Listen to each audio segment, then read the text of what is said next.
Greetings, travelers. Kev, you always say that. Greetings, travelers. But all you doing is working on the G20 or doing chores around the house. You don't do any traveling. Well, guess what? We're going to do some traveling. Well, that's why I'm up under here doing some maintenance before the travel. We got a picnic to go to. I'll tell you about it. Now, one of my videos I showed you that hillbilly repair, the H grade. It was way up yonder there. It worked great. It was holding. There was no leaks.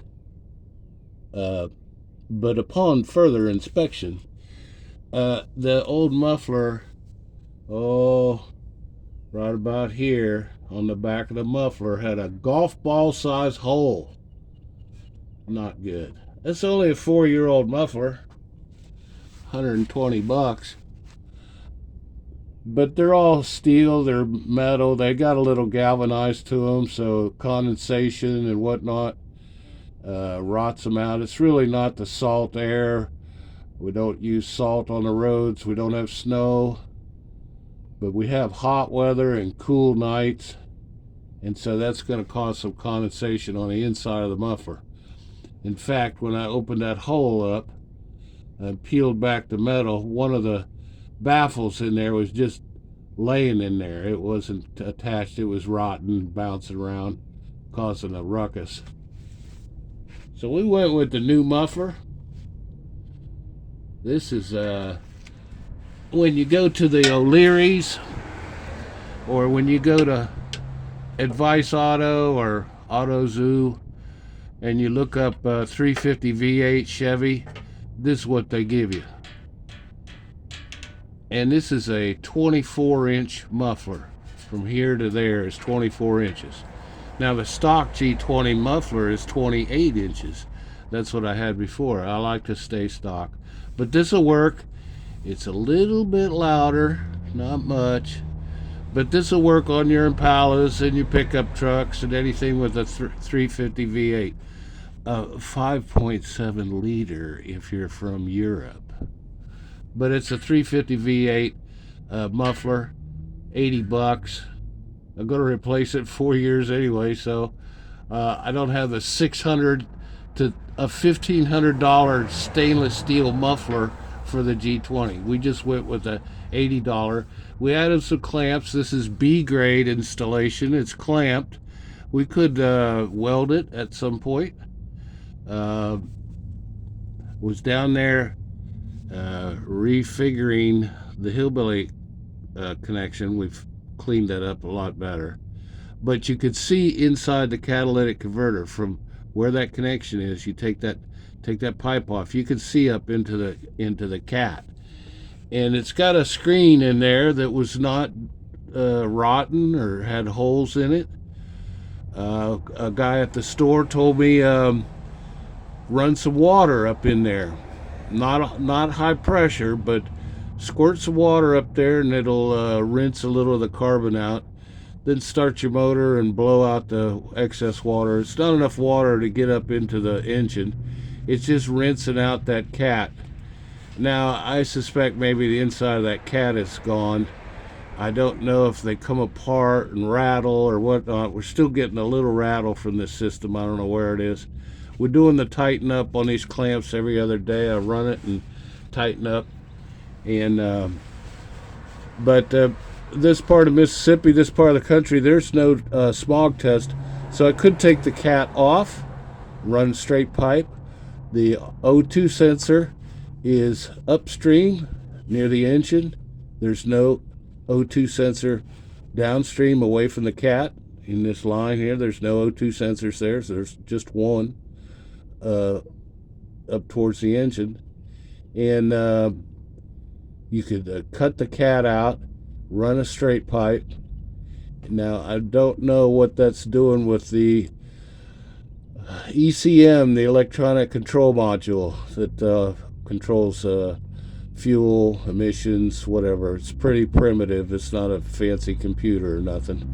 But I'm told that you should, you should be able to be fine. Just run a pipe. Or some have, since I have access to it right there at that opening, drill out the cat. You run a hole saw and an extension up into the cat and just destroy the insides. Vacuum it out, get as much of it out of there, all that valuable platinum and whatnot, and gut the cat. It'll look like the vehicle has a cat, but it'll be hollow. And so run the engine, blow it out, suck it out. Two options there: run a pipe or gut the cat. Right now we're going to run with it. We've cleaned it with a little bit of water. You don't use brake cleaner, acetone, or anything in the catalytic converter, but you can run a little water in there and rinse off the carbon. So we did that. I don't see any notice. But with the new muffler and exhaust tightened up and the holes eliminated, it's performing a lot better. There's no hesitation off the line. You stop at a stop sign, you hit the gas, there's a little hesitation. When you have leaks in your exhaust system, it's not good. Bad performance. So you want a nice sealed system, relatively new, well, a couple weeks old muffler. So you can feel the difference when the exhaust system is tight and sealed good, in the proper size pipe and muffler and whatnot, tailpiece all the way out to the end. So we got that going. We're doing the tighten up on these clamps, and we'll go with it. And what are we doing today? Well, we also got some new tars put on the van, $500.76. Balanced, mounted. They're the they're the Iron Man Ozzy Osbourne edition of tires. I don't know who makes Iron Man, but we went with it. Some new treads. What a difference too. If you've got mismatched tires and you're rolling down the road, you get wobbles and things that you're steering, what's going on? A matching set all the way around solves a lot of those problems. Smooth, smooth, smooth. Now what we got going on today is we've done some maintenance for our travels. Yes, we're going to travel. We did the oil change. We did the coolant, changed out the coolant. Transmission fluid looks good. We topped that off. That'll be fine. You can see them shocks are pretty old. They need to go. And speaking of shocks, I got a set of shocks. I don't have time to put them on now, but we'll take them with us. I'm going to show you this. Look at this shock right here. It is just shocking.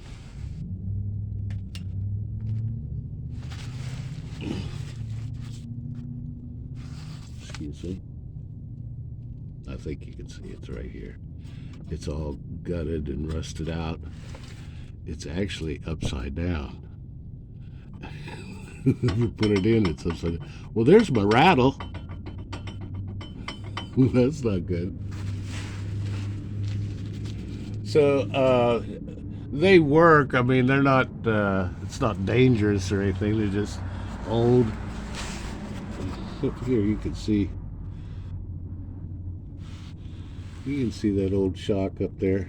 I don't know if they're 29 years old, or they've been replaced before. But this one here you're looking at is right side up.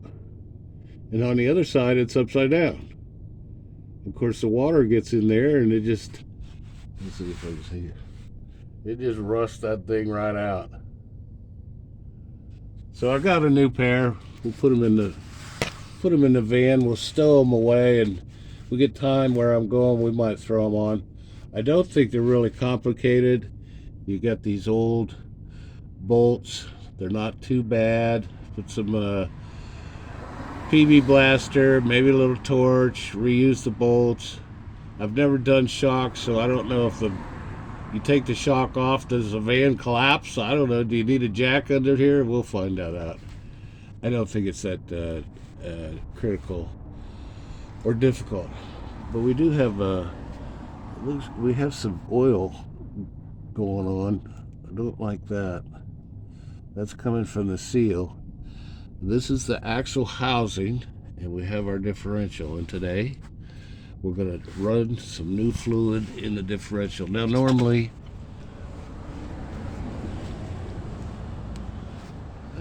what I do,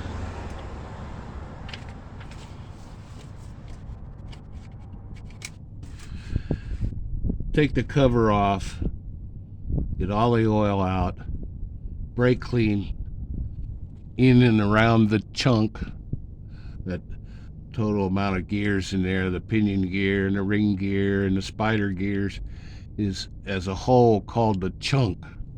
So you clean the chunk and you get all that out. Now the gear oil is not only sloshing around for the chunk to lubricate, but it's traveling along this housing inside next to the actual axle, which is about an 1.25 inch piece of steel, and it runs out to the hub. And out at the hub are the rear wheel bearings. So this 90 weight gear oil lubricates those outer bearings. So we're just doing a little maintenance here. We're not taking it all off. You can see it dripping. I've saved the best part for you. I've loosened it up, but I know you love to watch the 90 weight gear oil waterfall. So let's see if we can get the waterfall going here. And of course, in the waterfall, you don't want to see any sparklies. You don't want sparkling waterfall. Little sparklies is not a good thing. That's the ground up gears going on. So we're not even taking the bolts off. We're just going to loosen them up about a 1/2 inch, 1/4 inch, pry that thing open and see if we can get most of the oil out. Now, it is important on your differential that you get the filler plug off first. I've loosened it up here. I'll show you the filler plug. Oh, there's our waterfall. It just needed some filler plug to open up a little bit. Isn't that lovely?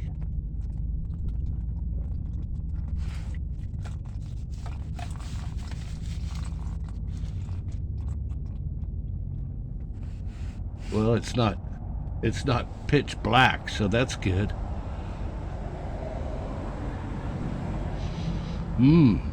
Smells good. So that's our 90 weight gear oil waterfall. All I did was open up the filler plug and the air got in there. There's your filler plug. And you need to loosen this first before you start on anything. Make sure the filler plug is going to come out. And if you don't deal with the filler plug first, take this cover off, drain all your fluid, then how are you going to get the new stuff in there? It's not going to be easy. Now on these filler plugs,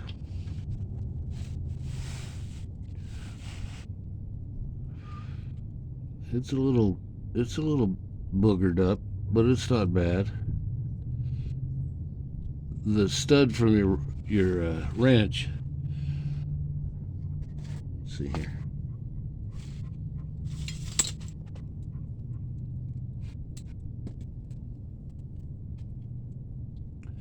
This part of your ratchet or breaker bar fits right in there. It's a 3/8 drive. That fits right in there, and you can wrench it out. But a lot of times this thing is rusted, corroded, it's frozen on the housing. The square is not square anymore, it's round. And you have to drill it out and easy out and do all kinds of fun stuff to get it out and replace it with a new one. So this one's not bad. We'll clean it up. I like to use some anti-seize in the threads and put her in there tight. Not a lot of pressure, oil pressure behind this. The oil is at a level probably something like this, and that gear spins it around and it froths in there and heads down the axle housing. but it doesn't really throw a lot of pressure towards this filler plug or the filler opening. And so we'll put that on the side there.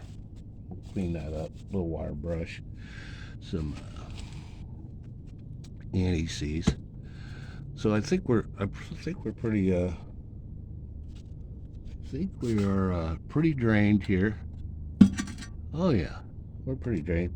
Now you can take a little brake clean. Watch your eyes here. Are you wearing your googles? Wear your googles when you're working with this chemical.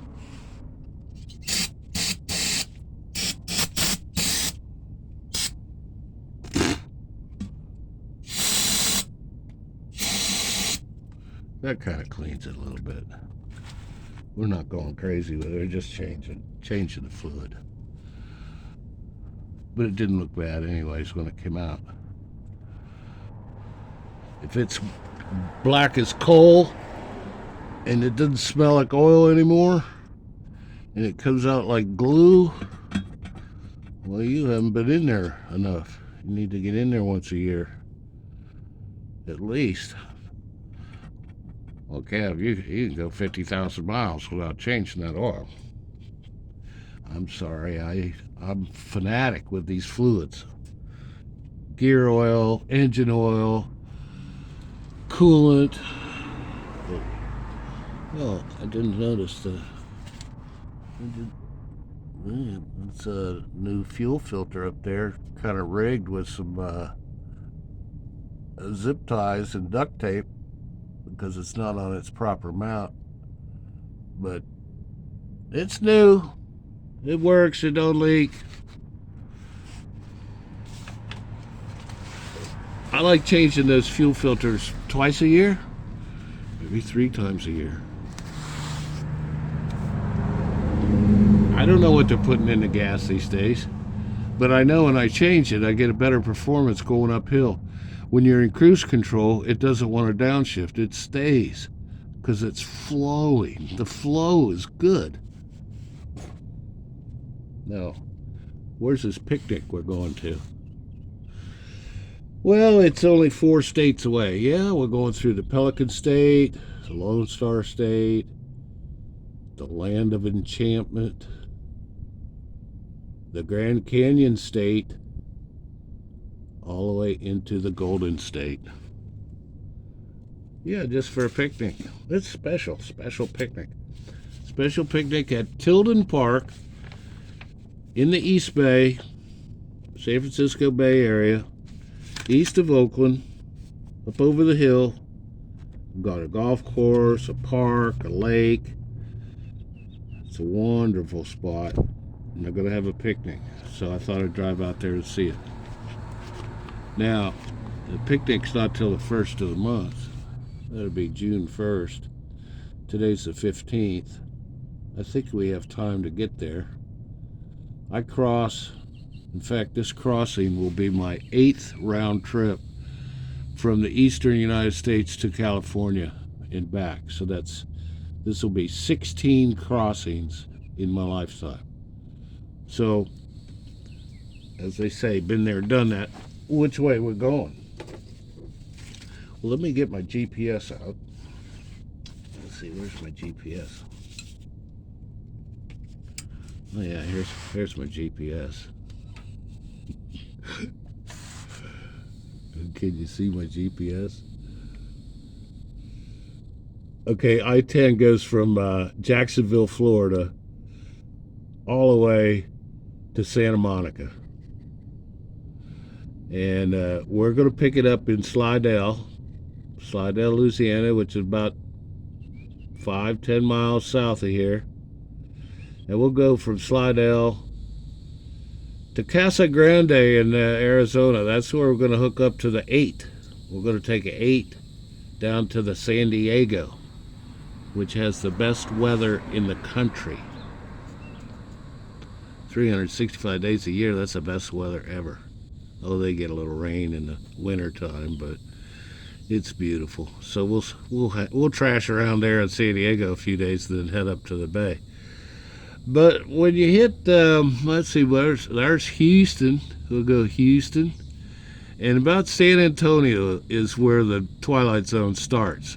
Twilight Zone goes from San Antonio all the way to Tehachapi or somewhere. This whole area is just a mind warp of desert. It's nothing but rocks and sand and thorns and wind and cactus and tumbleweeds.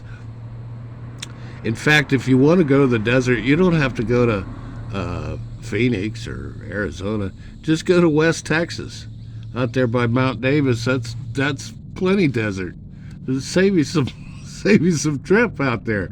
Just head out here from the Gulf and get to West Texas, and you're in the desert. And of course, the desert goes from here to here and goes all over the country. This is all desert up here. Rocks and but it's so beautiful. They have the wonderful sunsets. No, it's dirt and thorns. I don't care for it. There's no water, there's no green. Oh, you have some flora and fauna, there's scorpions and Gila monsters. Anyways, Casa Grande, Phoenix, around just after Tucson. We'll take the 8 into San Diego. It's a desolate. There's nothing on the 8. Sand dunes. I think when you get close to San Diego, there's a great RV park full of sand dunes. You can ride your dune buggy, dirt bike with scooper tires. So we trash around here in San Diego for 2-3 days, and we go up to the bay. Now, editing my videos is pretty bizarre for me. I don't understand it, how to edit a video. So I may stop in LA and Hollywood and see if George Lucas will help me with my editing, because I don't think he's doing anything these days. He's just sitting on the Lucas Ranch. Anyways, we'll stop in LA. I like the La Brea Tar Pits. I like to go there, and of course the Chinese theater in Hollywood. See the sidewalk of stars, or whatever it is. We may stop there, I don't know. From here to there, we're just boogieing. We're stopping to rest, and that's it. We're not going museums or sightseeing or nothing. We're going from Slidell to San Diego, boogity, boogity, boogity. We drive during the day. We don't drive at night. If the heat in Texas gets us, we'll pull over and take a nap and have a snack. But we're just boogieing across. I'll take 5 days to cross. It takes 3 to cross Texas. So we'll leave in the morning and maybe make it to Lake Charles. Probably not. Probably just to the Baton Rouge. This is a week, 100 miles. So this whole trip from here to here is 1,500 miles. And we're not sure about the return trip. We could just shoot back down and get out.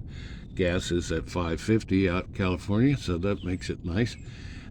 Or we could just head out into more desert.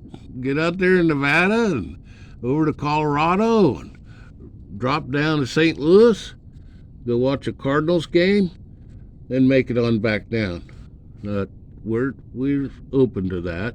We'll see. We'll see what's going on. And from San Diego to the Bay, there's 3 choices. You could do the 1. Highway 1 goes right on the coast. Beautiful 2-lane road. Stoplights, little towns. Huntington Beach. Big Sur. I like Santa Cruz. Maybe we'll stop Santa Cruz, ride the Big Dipper. It's a wooden roller coaster. I think it might be the largest in the country. I don't know, but it's pretty exciting. If you go to Santa Cruz, just ride the Big Dipper and you can leave. That's all you need to do at Santa Cruz. Anyways, you got the 1 along the coast. You got the 101, that's just a little more inland. We might take some of that. Yeah, he's going. Now, I like San Luis Obispo. We go to Pismo Beach. I've camped out in the dunes there. That's pretty fun. Then there's the 5, the old reliable 5, right up the valley. Interstate 5. Now, 7 years ago, I went out there, and Interstate 5 needs a little work. There's some potholes. You better have your four-wheel drive. So hopefully 5 has been cleaned up. I like the Grapevine.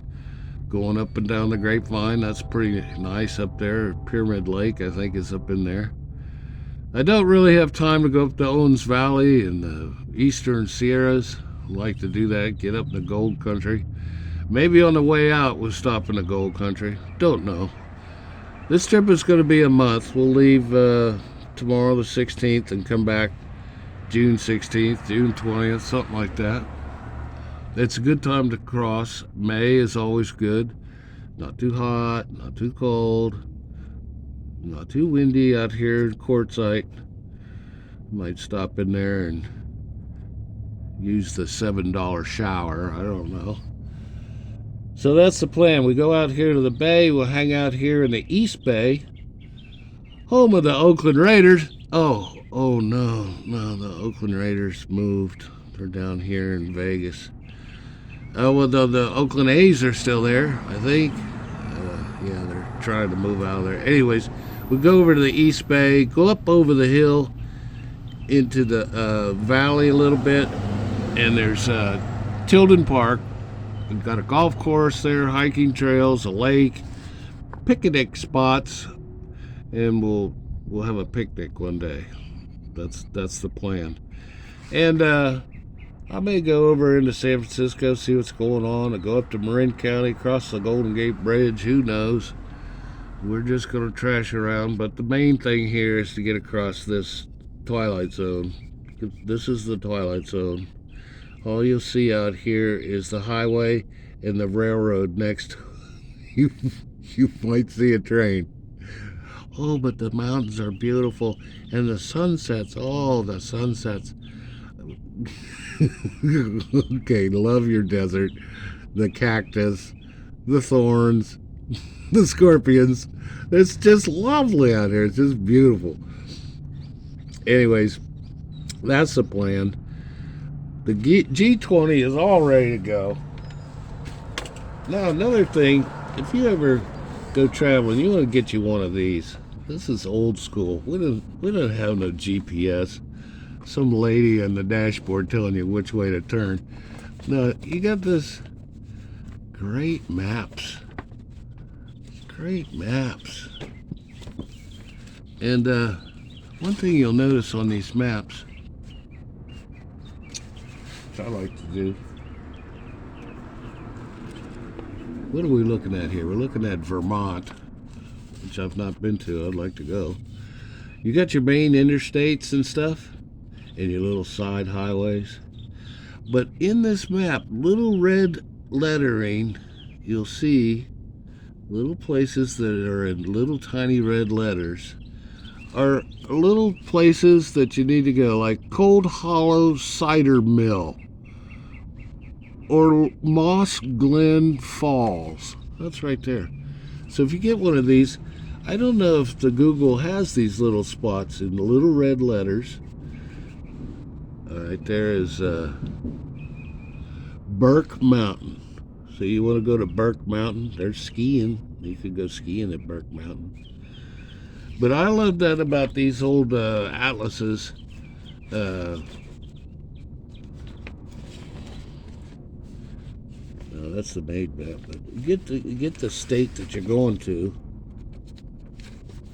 What's this state? Oh, here we are up in Ohio. I'll take a little section of Ohio. Let's see what we find. What's in Ohio here? Well, we got the little highways, got the main interstate. What's these little red letters? Let's see. Century Village.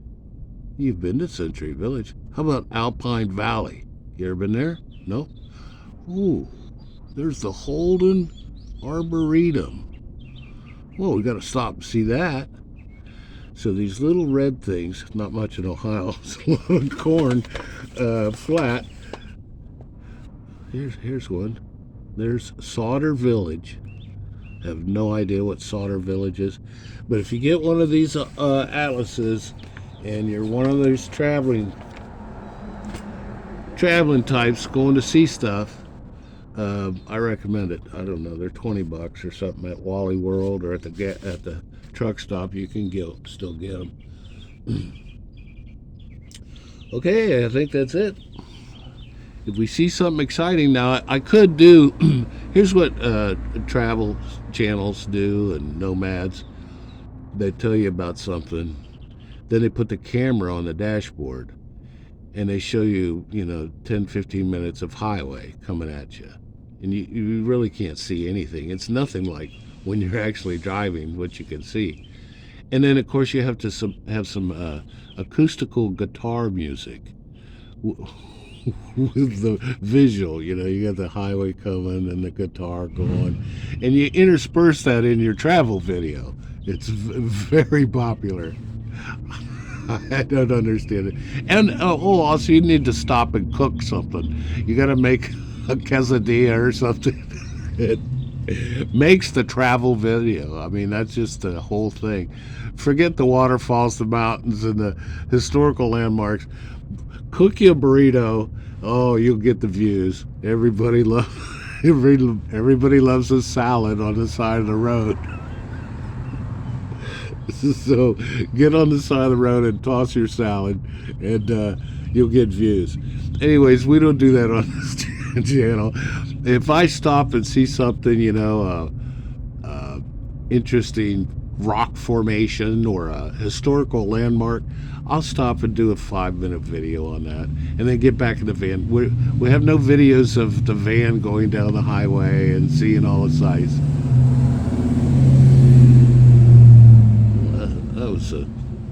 That was a Yukon. It was a pumped up Yukon. Anyways, that's what we're up to. Well, I like those shorts, so maybe I'll do a YouTube short every other day. Here we are in the desert. There's a cactus. Oh, look, the tumbleweed. Oh, look, 60-mile-an-hour wind gust. That's nice. All right. We're going to put some, the gear oil. It comes in a plastic bottle. It's sitting over there in the sun. I like to put these gear oil. It takes 2 3/4 quarts in this differential, but set the bottles out in the sun, gets all warm, and it flows. It's a nice flow. And cut the top off, and GM has designed this. GM has designed this so that this brake line holds the bottle just perfect while it dumps into the opening there. I like that. Thanks, GM. A good engineering. All right. Well, we're done here. We might get us a snack before we fill it up. I think we're pretty much drained.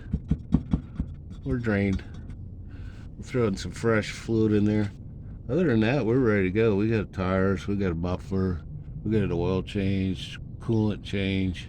I don't see anything else. I got snacks, got extra snacks. Got some beans and bologna. Well, that's it for now. All right, folks, we'll see you. We're going on a month cruise, touring the States in the Twilight Zone. The G20 is just running great. I hope you're all doing well. Hope you had a good Mother's Day. And we'll check you out on the next one.